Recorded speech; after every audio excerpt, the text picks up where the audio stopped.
আসসালামু আলাইকুম রহমতুল্লাহি ওবরাকাতু।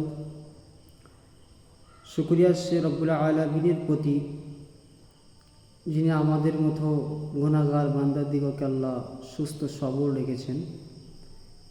আলহামদুলিল্লাহ। তারপরে জানাই সৈয়দনা আকাই নামদার হুজুর আকরাম সাল্লাল্লাহু আলাইহি সাল্লামের প্রতি দরুদ ও সালামের নাজরানা পেশ করি। সকলেই মিলে বলি সাল্লাল্লাহু আলাইহি ওয়াসাল্লাম। সম্মানিত মাস পবিত্র মাহে রবিউল আউয়াল, আল্লাহ রাব্বুল আলামিন পবিত্র মাস রবিউল আউয়াল মাস মর্যাদাপূর্ণ মাস দিয়েছেন। এই মাসে প্রিয় নেতা হযরত মুহাম্মদ রাসূলুল্লাহ সাল্লাল্লাহু আলাইহি ওয়াসাল্লাম আল্লাহ যাহাকে সৃষ্টি না করলে তামাম মখলুকাতকে, কুল কায়নাতকে কিছুই বানাতেন না। সকল নবীদের সর্দার, সকল নবীদের লিডার আল্লাহ যাকে করেছেন তিনি আর অন্য কেউ নয়।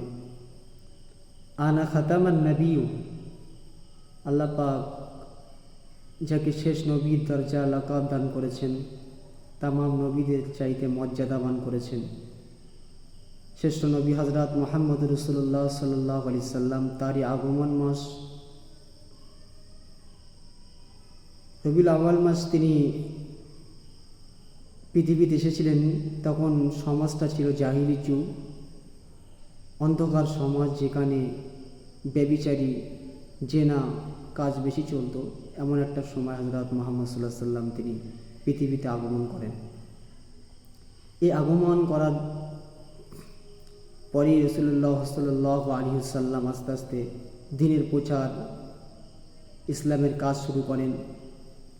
আস্তে আস্তে মক্কার বেদিন মুশরিকেরা নবী পাক সাল্লাল্লাহু আলাইহি সাল্লামের হাতে হাত দিয়ে কলেমা পড়ে মুসলমান হয়েছিলেন।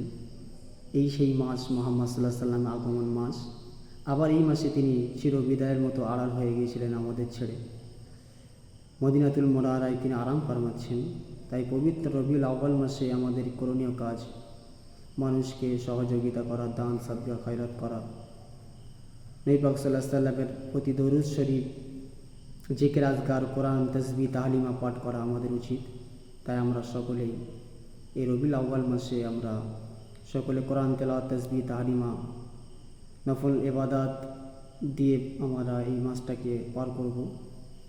আল্লাহ যেন আমাদের সকলকে এই রবিউল আউয়াল মাস নবীর আগমনের উসিলায় আমাদের জীবনের সমস্ত গুনাহগুলো আল্লাহ যেন মাফ করে দেন, এবং এই রবির আগমন মাসের উসিলায় আল্লাহ যেন আমাদের তামাম ইচ্ছা, আশা, নেক তামান্নাগুলোকে আল্লাহ যেন মাকবুল করে নেন, কবুল করে নেন।